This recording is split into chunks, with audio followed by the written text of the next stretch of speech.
Houseboat নিয়ে টাঙ্গুয়ার হাওরের watch tower ও আশেপাশের এলাকায় যেতে পারবেন না পর্যটকরা।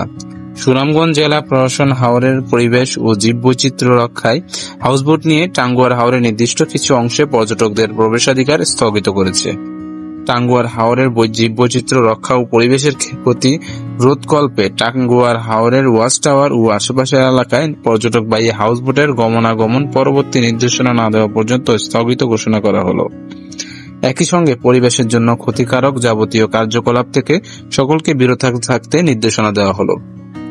এতে আরো বলা হয়, সুনামগঞ্জের সকল পর্যটন স্পটে জেলা প্রশাসনের বিভিন্ন সময় জারিকৃত নির্দেশনা আবশ্যিকভাবে পালনের নির্দেশনা দেওয়া হলো, অন্যথায় কঠোর আইনানুগ ব্যবস্থা গ্রহণ করা হবে। এর আগে শনিবার 21 জুন পর্যটকদের টাঙ্গুয়ার হাওর ভ্রমণে 13টি নির্দেশনা জারি করে জেলা প্রশাসন। সুনামগঞ্জ শহর থেকে প্রায় 40 কিলোমিটার দূরে জেলার তাহিরপুর ও মধ্যনগর উপজেলায় টাঙ্গুয়ার হাওরের অবস্থান। এই হাওরের আয়তন 12,655 হেক্টর।